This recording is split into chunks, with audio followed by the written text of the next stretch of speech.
يا أبا عبد الله يا أبا عبد الله.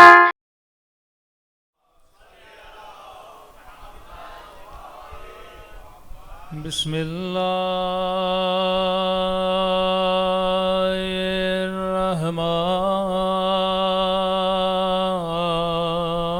الرحمن الرحيم.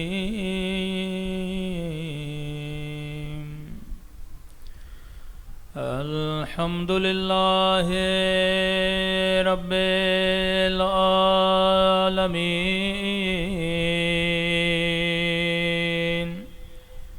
الحمد لله كما هو أهله.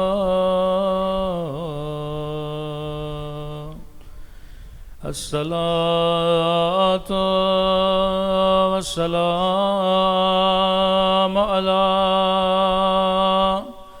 سيد المرسلين وخاتم النبيين أبي القاسم محمد. اللهم صل على وعلى آله الطيبين الطاهرين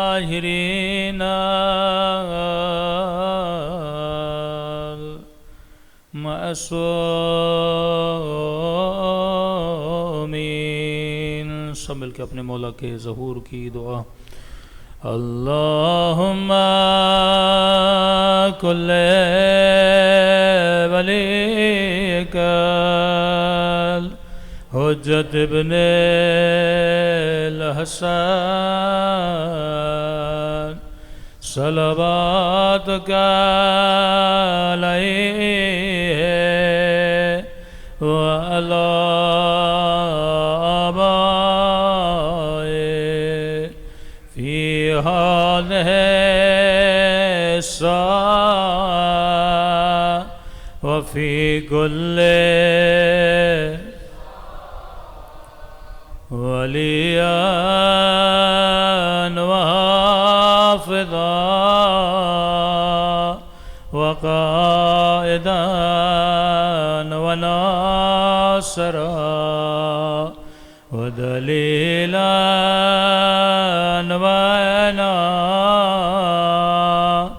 حتى تسكنه أرضك طوعا وتمتعه فيها طويلا برحمتك يا أرحم. صلوات پڑھے محمد وعلیہ.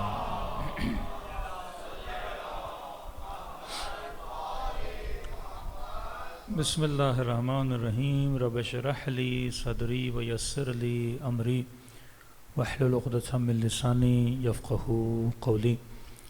اما بعد فقد قال سبحانہ وتعالی فی محکم کتابہ کل نفس ذائقۃ الموت. صلوات پڑھے محمد وعلی محمد.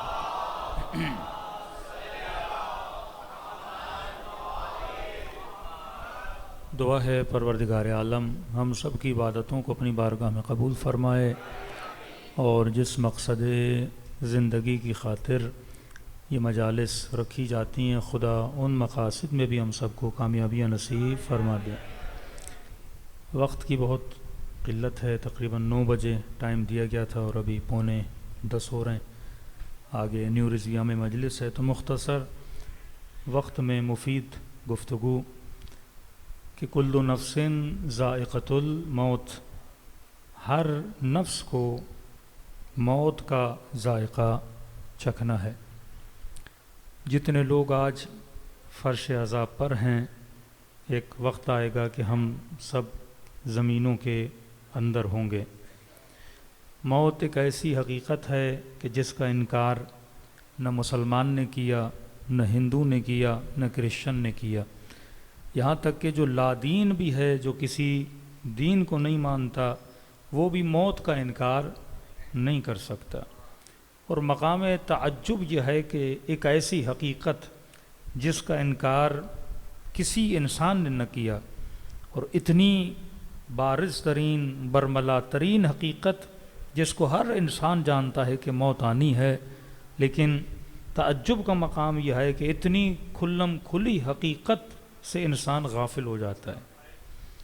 یعنی انسان مال سے اتنا غافل نہیں ہوتا، کھانے سے اتنا غافل نہیں ہوتا، شہوت سے اتنا غافل نہیں ہوتا، گھومنے پھرنے سے اتنا غافل نہیں ہوتا، نیند سے اتنا غافل نہیں ہوتا، لیکن جو چیز انسان کو یاد نہیں رہتی اس کا نام ہے موت۔ بعض اوقات لوگوں کا یہ نظریہ ہوتا ہے کہ مولانا یہ موت کا ٹاپک جو ہے صرف مجالس ترہیم میں پڑھا جاتا ہے، ہمارے یہاں بہت کم ہوتا ہے کہ محرم کا عشرہ ہو اور کوئی موت کے ٹاپک پہ مجلس پڑھے، جبکہ علی ابن ابی طالب یہ کہتے ہیں کہ علی کو موت سے اتنی محبت ہے، صلوات پڑھے مولا کی شان پہ، جتنی چھوٹے بچے کو اپنی ماں کے دودھ سے محبت ہوتی ہے۔ جبکہ قرآن یہ کہے کہ ولی ہونے کی نشانی یہی ہے کہ ولی موت کی تمنا کرتا ہے۔ ان زعمتم انکم اولیاء اللہ من دون الناس، اگر تم یہ سمجھتے ہو ان لوگوں کے درمیان میں سے تم ہی ولی ہو تو فتمنوا الموت ان کنتم صادقین، تو موت کی تمنا کر کے دکھاؤ اگر تم سچے ہو۔ اور جس بھی معصوم کی زیارت اٹھائیں، دعائے عرفہ اٹھائیں، زیارت عاشورہ اٹھا لیں یا مکارم اخلاق اٹھا لیں، مولا کے جتنی بھی زیارتیں اٹھائیں گے وہاں پہ اولیاء اللہ کی نشانی، خود زیارت امین اللہ میں آپ پڑھیں گے مشتاقون الی لقاء اللہ، اللہ کے ولی وہ ہوتے ہیں، اللہ کے بندے وہ ہوتے ہیں جو خدا کی ملاقات کے لیے مشتاق ہوتے ہیں، اشتیاق رکھتے ہیں کہ کب وہ دن آئے اور وہ اللہ کی زیارت کریں، اللہ کی ملاقات میں چلے جائیں۔ لیکن ایک نظریہ پایا جاتا ہے کہ بھائی عمومی مجالس میں موت کا ذکر نہ کیا جائے۔ پوچھا کیوں نہ کیا جائے؟ کہ موت کے ذکر سے مایوسی پھیلتی ہے، موت کے ذکر سے بندہ ڈپریشن میں چلا جاتا ہے، موت کے ذکر سے بندہ بڑا خوش ہوتا ہے اور اچانک ساری خوشیاں ملیا میٹ ہو جاتی ہیں۔ ہاں موت کا ذکر کرنا ہے تو بوڑھوں کی محفل میں کیا کریں، ہاں 40 سال کے بعد، 45 سال کے بعد۔ اب جوان اتنا انرجی ہے اس جوان میں کام کرنے کی، دنیا کی تقودوں میں اور بھاگ دوڑ میں آگے پیچھے جانے کی، اور آپ اسے موت کا درس دے دیں گے تو یہ تو ڈپریس ہو جائے گا بیچارہ، پھر نوکری پہ کون جائے گا، پھر کمانے کون جائے گا؟ کیونکہ ہمارا وجود مادی ہے، کیونکہ یہ جس میں مادی ہے، اور صبح سے شام تک ہم جو بھی کام کرتے ہیں وہ ایک مٹیریلسٹ سوچ میں ہوتے ہیں۔ مثال کے طور پہ جسم مادی ہے، بچہ تھا، جوان ہوا، بوڑھا ہوا اور بعد میں دنیا سے چلا گیا۔ اسی طرح جب ہم اپنی پڑھائی کی پلاننگ کرتے ہیں تو پہلی، دوسری، تیسری، پھر میٹرک، پھر انٹر، پھر بی اے، پھر ایم اے، پھر پی ایچ ڈی، پھر بندہ جا کے پروفیسر بنتا ہے۔ اسی طرح جب جاب لینی ہوتی ہے اس کے اندر بھی ایک تدریج ہوتی ہے، یعنی ہمارے جتنے بھی کام دنیا میں ہوتے ہیں وہ ٹائملی ہوتے ہیں۔ صبح کو اٹھنا ہے اور جاب پہ جانا ہے، شام کو واپس آنا ہے، بچہ ابھی چھوٹا ہے، بڑا ہوگا تو مثلاً اسکول میں جائے گا، جوان ہوگا تو اس کی شادی ہوگی، ایک ٹائم پیریڈ کے بعد اس کی اولاد ہوگی، پھر یہ نوکری پہ جائے گا۔ لہٰذا کیونکہ ہمارا جو سرکل ہے دماغ کا اسی طرح بنا ہوا ہے کہ پہلے یہ کرنا ہے، بعد میں یہ کرنا ہے، اور اس کے بعد ریٹائر ہونا ہے، ریٹائرمنٹ کے بعد پینشن لینی ہے، ایک پلاننگ کے تحت ہم چلتے ہیں۔ تو لوگوں کا ذہن یہ بن چکا کہ موت بھی ایک پلاننگ کے تحت آنی ہے۔ مثلاً ابھی جوان ہیں، پھر بوڑھے ہوں گے، پھر بیماری بستر پہ چلے جائیں گے، پھر ہاسپٹل میں جا کے ہماری روح کیا ہو جائے گی؟ پرواز کری جائے گی۔ جبکہ موت مادہ نہیں ہے، موت مٹیریل نہیں ہے کہ ٹائم کے ساتھ اللہ تجھے دے۔ موت نہ جوان کو دیکھتی ہے، موت نہ بوڑھے کو دیکھتی ہے۔ اور عجیب جملہ میرے مولا نے فرمایا جس طرح تمہارا ارادہ ٹائم کا پابند نہیں ہے، کیونکہ یہ جو ارادہ کرتے ہو یہ روح کرتی ہے، جسم تو نہیں کرتا۔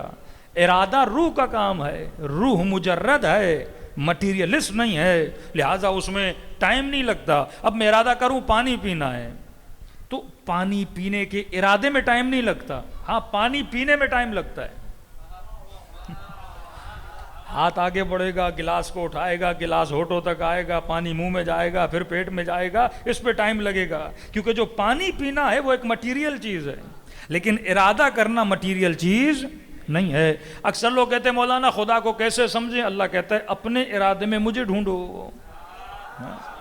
اللہ کا ارادہ کیا ہے؟ اذا اراد شیئا ان یقول له کن فیکون، وہ جب بھی کسی چیز کا ارادہ کرتا ہے تو خدا کہتا ہے ہو، اور وہ چیز ہو جاتی ہے۔ سیم تمہارا ارادہ بھی ایسے ہی ہے، ارادے کرنے میں ٹائم نہیں لگتا۔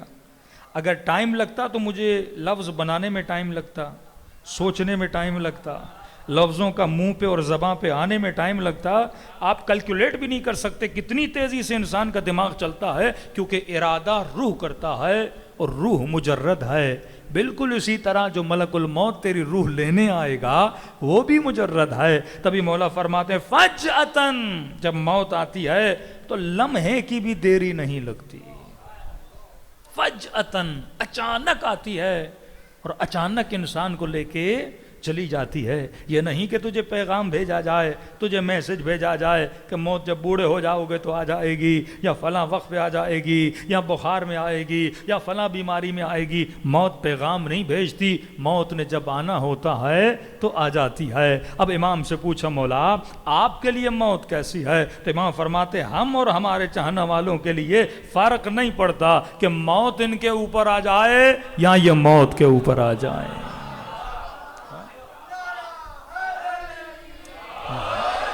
بہت بڑے مجتہد نجف کے قبلہ مرزا شیرازی صاحب، ان سے کسی شاگرد نے پوچھا قبلہ اگر آپ کو پتہ چلے آپ 3 دن کے بعد مر جائیں گے تو آپ بتائیے آپ کون سی تیاری کریں گے؟ ہاں آپ کو پتہ ہے مثلاً بھائی کربلا جانا ہے، ہفتے میں جلدی کرو ویزا لگ چکا ہے، اب بندہ ادھر ادھر کپڑے تیار کرے، بیگ پھٹا ہوا ہے نیا بیگ لے، ایک تیاری لگتی ہے۔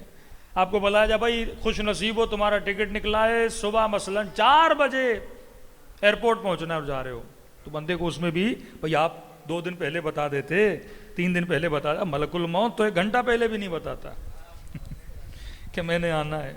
تو آقا مرزا شیرازی سے کا قبلہ اگر آپ کو بتا دیا جائے کہ 1 ہفتے میں آپ نے دنیا سے چلے جانا ہے، آپ کون سی تیاری کریں گے؟ اب پوچھنے والے نے یہ سمجھا قبلہ بولیں گے قرآن پڑھوں گا اور یہ کروں گا اور وہ کروں گا اور فلاں زیارت پہ جاؤں گا اور حج بجا لاؤں گا اور قرض ادا کروں گا۔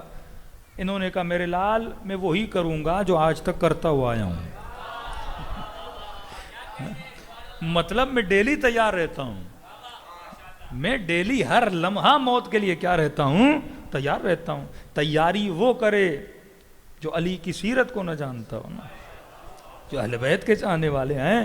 یہ جملے علی ابن ابی طالب نے دیے کہ موت ہم پر آئے یا ہم موت پر آ جائیں۔ اس جملے کی تشریح یہ ہے موت ہم پر آئے مطلب فجأتاً جب اسے آنا ہے آ جاتی ہے، ہم موت پر آئیں کبھی کبھی موت اختیاری ہوتی ہے، جس طرح بندہ خودکشی کرتا ہے اختیاری موت ہے، خود کو مار دیا۔ لیکن ایک اختیاری موت جس کا ثواب بہت زیادہ ہے، جس کا اجر بہت زیادہ ہے، وہ ہے راہ خدا میں جہاد کرنا، وہ اختیاری موت جو کربلا والوں نے اختیار کی، وہ اختیاری موت جو جناب حر نے اختیار کی۔ جانتا تھا حسین کے لشکر میں جاؤں گا بچوں گا نہیں، جسموں کو پارا پارا کیا جائے گا، لیکن حر نے خود کو کہا حر مرنا تو ویسے ہی ہے، ہاں بستر پہ مرنے سے، بیماری میں مرنے سے بہتر نہیں ہے کہ حسین کے دامن میں روح پرواز کر کے چلی جائے۔ ہاں یہ وہ موت ہے جو شہادت کی موت ہے۔ لیکن ایک موت فجأتاً ہے، اچانک آتی ہے۔ کتنے جوان دنیا سے چلے گئے، کبھی ایکسیڈنٹ میں، کبھی بیماری میں، ٹھیک ٹھاک بندہ اٹیکا یا بندہ مر گیا۔ یہ جسم ہمارے کنٹرول میں تو نہیں ہے کہ ہم دل کو بولیں کہ آج رکنا ہے اور آج چلنا ہے۔ ایسے ایسے لوگ جو ہر مہینے، یہ مالدار لوگ ہر مہینے ہاسپٹل جا کے فل باڈی چیک اپ کرواتے ہیں، اور ایسے مرتے ہیں ڈاکٹر کہتے ہیں ہمیں بھی نہیں پتا، کل تو آیا تھا چیک اپ کرا کے گیا تھا، اور بندے مر جاتے ہیں۔ مائیکل جیکسن کے لیے تو مشہور ہے نا، اس نے دعویٰ کیا تھا پتہ نہیں 200-250 سال میں زندہ رہوں گا، کوئی بیکٹیریا قریب نہیں آنے دینا، کوئی بیماری قریب آنے نہیں دینی، 24 گھنٹے ڈاکٹروں کی نگرانی میں پانی پیتا تھا، بہترین پانی جس ایئر میں آکسیجن لیتا تھا وداؤٹ اینی پولوشن، ایسی بہترین ہواؤں میں سانس لیتا تھا. لیکن جو خدا مارنے پر آئے وہ کسی چیز کا محتاج تو نہیں ہے. تو مومن کی نشانی ہے، مومن ہمیشہ اپنی موت کے لیے تیار رہتا ہے. وہ مومن ہی نہیں جو موت کی تیاری نہ کرے. ایک رات کی مہلت مانگی اب عبداللہ الحسین نے، ایک رات کی مہلت. پتہ تھا کل صبح عاشور ہوگی اور سب شہید ہو جائیں گے. ایک رات کی مہلت دنیا کے لیے نہیں مانگی. بندے کو پتہ ہو کل میں چلا جاؤں گا تو اپنے پورے اہل و عیال کو ساتھ بٹھا لیتا ہے کہ آج آخری بار بیٹی سے مل لوں، بیٹے سے مل لوں، بیوی سے مل لوں. لیکن امام حسین نے یہ نہیں کیا. یہ عجیب جملے ہیں کہ لشکر یزید والے کہتے ہیں جب مہلت ملی تو پوری رات ہم نے سوچا حسین ابن علی کوئی پلاننگ کریں گے، کوئی مہلت مانگ کے کوئی بیچ کا راستہ نکالیں گے. لیکن کہتے پوری رات لشکر حسین سے تسبیح خدا کی آوازیں ایسے آ رہی تھیں جیسے شہد کی مکھی اپنے چھتے پہ آواز کرتی ہے. اس شاک کی محفل سجی ہوئی تھی. پتا تھا کہ کل روحیں پرواز کر کے جائیں گی. کیوں؟ فرمایا جو دنیا دار بندہ ہے وہ دنیا کے لیے حریص ہوتا ہے، جو مومن ہے وہ آخرت کے لیے حریص ہوتا ہے. حرص سے دنیا برا ہے، حرص سے آخرت اچھا ہے. حرص ایک صفت ہے، اگر دنیا پہ اپلائی کی جائے تو بری ہے، آخرت پہ اپلائی کی جائے تو اچھی ہے. مثلا بندے کے اکاؤنٹ میں 30 لاکھ ہیں، اگلا بولے 10 اور چاہیے، کہتے ہاں بھائی حل من مزید، حل من مزید، 1 کروڑ اور چاہیے، ہاں بھائی 2 کر دو. 1 ارب ہے اور آپ اکیلے ہو، اولاد بھی نہیں ہے، کھانے سے بھی زیادہ ہے، کہتا نہیں 4 ارب کر دو. دنیا کا حرص ہے نا. دنیا کا امیر ترین بندہ بھی آپ ڈھونڈ لیں جو لکھا جاتا ہے یہ موسٹ سب سے زیادہ ورتھیسٹ مین ہے، دنیا میں سب سے زیادہ پیسے والا بندہ ہے، اور اس سے بھی بولو بھائی یہ نفع ہے، کہتا نہیں حل من مزید، حل من مزید. تمہاری 10 پشتوں کے لیے پیسہ انف ہے، کہتا نہیں اور چاہیے اور چاہیے. یہ دنیا دار بندے کی صفت. مومن کی مثال کہ بالکل اسی طرح جس طرح وہ دنیا کے لیے حرص رکھتا ہے، مومن آخرت کے لیے حریص ہوتا ہے. آج تک ایک بندے نے لاکھ کما کے یہ نہیں بولا کہ انف ہے، کہتے اور چاہیے. کہ مومن بھی ایسا ہے، جتنی اللہ کی عبادت کرے کہتے اور کروں اور کروں. حسین سے زیادہ تو کسی نے اللہ کی عبادت نہیں کی نا میرے آقا سے زیادہ. بی بی زینب فرماتی ہیں میدان عرفہ میں جب دعائے عرفہ پڑھتے تھے، آخر میں جب رب آتا ہے یا رب یا رب یا رب، کہ اتنی مرتبہ میرے بھائی یا رب کہتے تھے کہ غش کھا کے زمین پہ گر پڑتے تھے. 100 رکعت نماز پڑھنے والے ایک رات میں، ایک رات کی مہلت ملی ہے. اب بھی حسین چاہتے ہیں کہ اللہ کی تسبیح کی جائے، کیونکہ جو عاشق ہوتا ہے وہ معشوق کی دوری کبھی پسند نہیں کرتا. مشتاقون الی لقاء اللہ، تو وہ لوگ موت سے محبت کرتے ہیں جن کو اللہ سے عشق ہوتا ہے، جن کو پروردگار عالم سے لگاؤ ہوتا ہے. اور یہ عشق پیدا کرنے کے طریقے اہل بیت نے بتائے ہیں. شیخ عباس قمی کی کتاب ہے منازل الآخرہ، اس کو ضرور پڑھیں. اس کتاب کے پڑھنے سے آپ کو آخرت سے عشق آئے گا. سورہ الرحمن پڑھنے سے عشق آتا ہے. جو تھوڑے بہت دنیا دار ہیں نا تو رحمان پڑھنے سے بڑے خوش ہوتے ہیں. جن کو نہریں اچھی لگتی ہیں، دودھ اچھا لگتا ہے، حوریں اچھی لگتی ہیں، خیمے اچھے لگتے ہیں، زمرد امرد کے پتھر اچھے لگتے ہیں، تو خدا دنیا دار لوگوں کو وہی مثالیں دے کر بتاتا ہے جن چیزوں کے لیے تو یہاں دوڑ رہا ہے یہی چیزیں دنیا میں نے بنائی ہیں، اس سے 10 گنا بہتر میں جنت میں بنا کے تیرے لیے تیرے انتظار میں بیٹھا ہوں. ہاں لیکن فرماتے ہیں جو عشاق خدا ہیں، عجیب روایت ہے، کہتے ہیں جو اللہ کے عاشق ہیں جنت کی حوریں انتظار کریں گی کہ بندہ ہماری طرف دیکھے. وہ کہیں گے اللہ کے حسن سے فارغ ہوں تو تیرے حسن کی طرف توجہ کریں. لالچ والی عبادت، یہ بھی امیر المومنین کا جملہ ہے نا. لالچ والی عبادت، غلاموں والی عبادت، عاشقوں والی عبادت.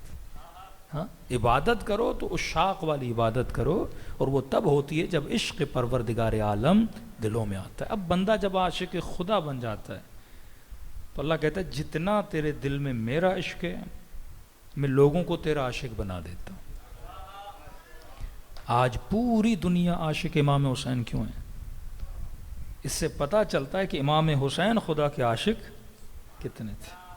اولیاء اللہ کی قبروں پہ اتنا رش کیوں ہوتا ہے؟ کیونکہ اولیاء اللہ اللہ کے عاشق ہوتے ہیں.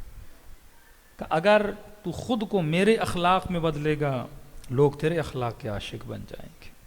اگر تو بقا کے لیے جنگ لڑے گا تو مرنے کے بعد بھی میں خدا تجھے بقا عطا کروں گا. آج لوگ جوق در جوق کربلا جاتے ہیں مخصوصاً 40 میں. اب تصور تو کریں 20 ملین 22 ملین لوگ پیدل حسین کی قبر کی طرف رواں دواں ہوتے ہیں. یہ اتنا عشق پروردگار عالم نے لوگوں کے دلوں میں کیوں ڈالا؟ کیونکہ حسین نے عشق خدا میں خود کو فنا کیا. اور آج لوگ حسین کے عشق میں خود کو فنا کر رہے ہیں. یہ عشق امام حسین اگر ہے تو عشق پروردگار عالم کی وجہ سے. تبھی امام حسین فرماتے ہیں مومن اگر عاشق ہو زیارت امام حسین کے، یہ دن عزاداری امام حسین کے دن ہے. اکثر لوگ اعتراض کرتے ہیں شیعہ گریہ کیوں کرتے ہیں؟ ایک گریہ ہوتا ہے ایموشنل، ایک گریہ ہوتا ہے معرفت والا. ایموشنل گریہ بندے کو ڈرامہ دیکھ کے بھی آ جاتا ہے. کوئی حزین، کوئی غم اور اندوہ والا سین ہو، نیچر کا تعلق ہے، انسان صاحب رحم ہے، تو آنکھوں سے آنسو آ جاتے ہیں. اس گریے کی اتنی قیمت نہیں، کیونکہ جذباتی گریہ وقتی ہوتا ہے. ابھی روئے کل غم نہیں رہتا. امام حسین کا گریہ جذباتی نہیں ہے. ہاں بعض لوگوں کے لیے ہے، مثلا ایک ہندو کو آپ جناب علی سر کا قصہ سنائیں گے روئے گا، جذباتی گریہ ہے. آج روئے گا کل بھول جائے گا. ایک کرسچن کو امام حسین کا واقعہ سنائیں گے شاید رو لے. ایک غیرت مند کو بی زینب کا واقعہ سنائیں گے رو لے. لیکن جذباتی گریہ ہوتا ہے 1 ہفتے 10 دن کے بعد بندہ بھول جاتا ہے. ایک گریہ جذباتی نہیں ہوتا، معرفت کا گریہ ہوتا ہے. یعنی مقام کو سمجھ کے رونا. کہ سورہ شمس میں پروردگار عالم کہتا ہے ناقۃ اللہ سقیاہا فکذبوا فاقروا فدمدم علیہم ربہم بذنبہم فسواہا. 11 قسمیں کھانے کے بعد خدا کہتا ہے انہوں نے اللہ کی اونٹنی کو ذبح کیا. جبکہ ابھی عید قربان گزری کتنی اونٹنیاں ذبح ہوئیں. خدا نے کبھی بھی ان کے ذبح ہونے پہ اظہار غم نہیں کیا. لیکن ناقہ صالح ذبح ہوتی ہے تو خدا کہتا ہے کہ میں ان کو عذاب علیم میں مبتلا کروں گا کیونکہ انہوں نے اللہ کی اونٹنی کو ذبح کیا ہے. گھر گھر ہے پر اگر کوئی خانہ خدا کو گرائے اس کی قیمت ہے. مسجد کو اگر کوئی گرائے وہی اینٹیں ہیں، لیکن جب نسبت پروردگار عالم سے ہو جاتی ہے تو اسے کہتے ہیں شاعر اللہ. ابھی اللہ کی نسبت ہے، اس کی توہین خدا کی توہین ہے.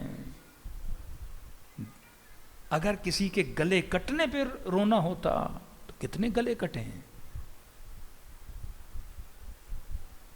سوویت یونین کو گرانے کے لیے جب یہ وار ہوئی تھی تو آپ کے تصور میں بھی نہیں کتنے رشین کے انہوں نے گلے کاٹے تھے. گلے تو بہت کٹے. خود شیعہ قوم کے کتنے گلے کٹے، گلے کٹے. لیکن ان گلوں کے کٹنے پہ کوئی ہر سال روتا ہے؟ ایک بات ہوتی ہے، افسوس ہوتا ہے، گریہ ہوتا ہے 1 سال 2 سال. یہ گریہ اگر امام حسین کے گلے کٹنے پر ہوتا تو اس کی اتنی قیمت نہیں ہے. اگر یہ بولتے 4 سالہ بچی کو تماچے لگے اس لیے ہم رو رہے ہیں، کتنی بچیوں پہ ظلم ہوتا ہے،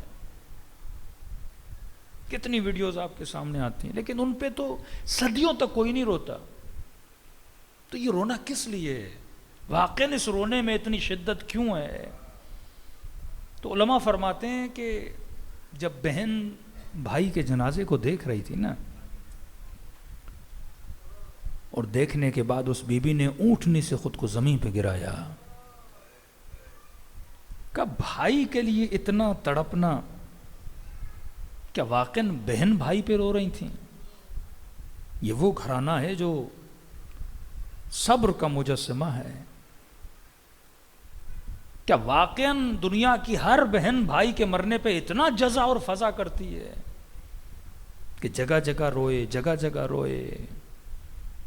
کہتے نہیں, یہ بہن کا بھائی پہ رونا نہیں تھا, کیونکہ اگر بہن بھائی پہ روتی اس کی اتنی قیمت نہیں تھی. کہا یہ زینب کا اپنے امام کے جنازے پہ رونا ہے. غم یہ تھا کہ میرا امام زمانہ میری نظروں کے سامنے اس کا سر کاٹا گیا ہے. میرا امام زمانہ اور اس کے جنازے کو اس طرح پامال, ولی اللہ کا جنازہ دھوپ میں پڑا ہوا ہے. یہ مقام گریے کا مقام تھا کہ حضرت صالح اتنا اونٹنی کے لیے روئے تھے کہ آپ کے تصور ہے, اونٹنی کوئی عام تھوڑی ہے, اعجاز الہی سے بنی ہے.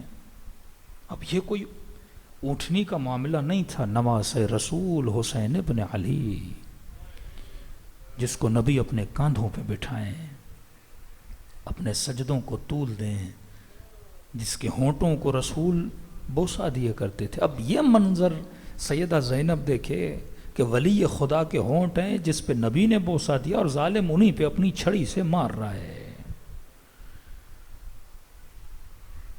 تبھی فرماتے معرفت کا یہ پہلے مقام حسین سمجھو, پھر مظلومیت حسین سمجھو. اگر مقام حسین ابن علی سمجھ میں آ گیا تو پھر وہ رونا معرفت کا رونا ہوتا ہے. پھر محرم ہو محرم نہ ہو, یہ فکر انسان کے ذہن میں آتی ہے کہ میرے امام کو قتل کر دیا گیا, قوم اتنی ظالم بنی. یہ مقام گریے کا مقام ہے. تبھی میرے چھٹے امام فرماتے ہم نے اپنے شیعوں کے دلوں پہ 7 پردے ڈالے ہیں. شیعہ حقیقت میں شیعہ کا مولا پردے ڈالنے کا مطلب کہ اگر یہ پردے ہٹ جائیں یہ ہمارے جد حسین کے مصائب سنیں اور ان کی روح پرواز کر کے چلی جائے, کوئی برداشت نہیں کر سکتا. خود بی بی زینب کے سینے پہ امام حسین نے اپنا ہاتھ رکھا تھا. وداع امام حسین جب بتایا کہ یہ ہوگا تو سیدہ نے کہا کہ بھائی زینب تیرے بعد تو مر جائے گی. تو امام نے کہا پورے قافلے کو بہن آپ نے سنبھالنا ہے. کہا میں تو سن کے آپ کا وہ حال دیکھ کے دنیا سے چلی جاؤں گی. اور یہ باتیں کرتے کرتے بی بی زینب غش کھا کے گر گئی تھی.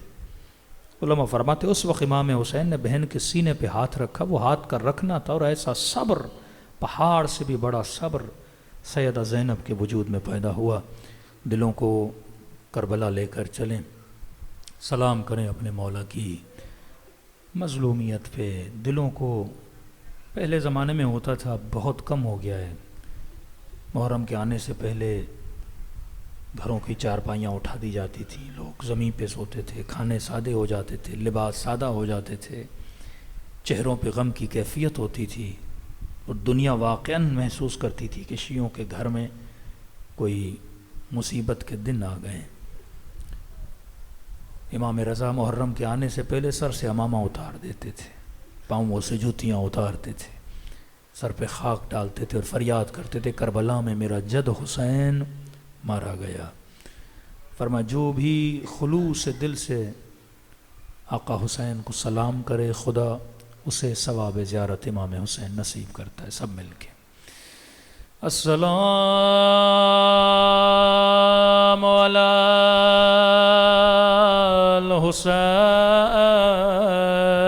الحسین وعلی علی ابن الحسین وعلی اولاد وعلی صحابہ. بلند آواز سے السلام علی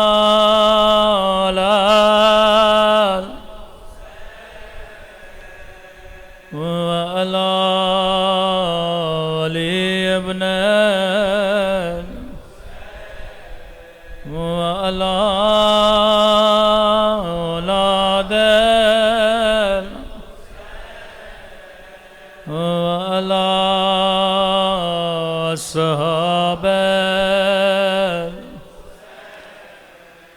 میرا سلام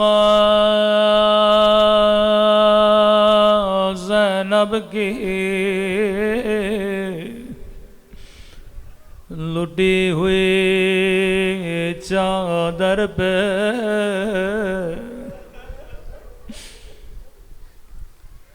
میرا سلام سکینہ کی یتیمی پہ،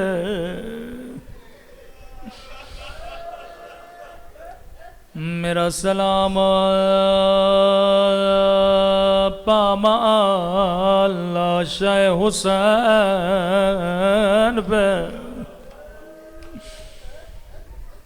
میرا سلام اس درد بھرے منظر پہ، جب بھی زینب کی نظر حسین کی پامال لاش پہ پڑی، نگاہوں کو آسمان کی طرف بلند کیا، رو کے کہنے لگی میرے اللہ، میرا حسین اس قابل تو نہ تھا کہ اس کے بدن پہ گھوڑے دوڑائے جائے، میرے اللہ، میرا حسین اس قابل تو نہ تھا کہ اس کی پسلیاں توڑے جائے، رو کے کہنے لگی اماں زہرا نے چکیا پیس پیس کے پالا تھا،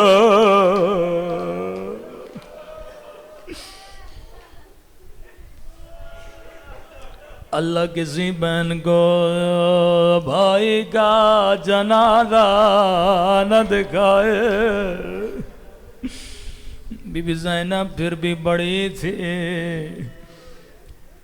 لیکن اللہ جانے 4 سالہ بچی پہ کیا گزری ہوگی۔ سیدہ فرماتی ہیں جب میں گودی قتل گاہ میں گئے، میں نے کیا دیکھا، ایک 4 سالہ بچی ہے جس نے اپنا سر کٹی ہوئی گردن پہ رکھا ہے۔ ابھی میں بچی کو اٹھانا چاہتی تھی، کٹی ہوئی گردن سے آواز آئی ٹھہر جا زینب، میری بچی تھکی ہوئی ہے۔ میری بچی نے بڑے تماچے کھائے۔ بڑی دیر کے بعد جب سکینہ کی آنکھیں کھلی، بی بی زینب نے پہلا سوال کیا، سکینہ بدن 2 چیزوں سے پہچانا جاتا ہے، بدن یا سر سے پہچانا جاتا ہے، بدن یا لباس سے پہچانا جاتا ہے۔ سکینہ بابا کے بدن پہ لباس نہیں تھا، بابا کا سر موجود نہیں تھا۔ سکینہ تو نے بابا کو کیسے پہچانا؟ بچی رو کے کہتی ہے پھوپھی اماں، جب میں گودی قتل گاہ میں آئے مجھے کہیں بابا نظر نہیں آئے۔ میں نے کہا میرے غریب الوطن بابا، او میرے 3 دل کے پیاسے بابا۔ او پھوپھی اماں کٹی ہوئی گردن سے آواز آئے الیہ الیہ، او میری پیاسی بچی بابا کے قریب آ۔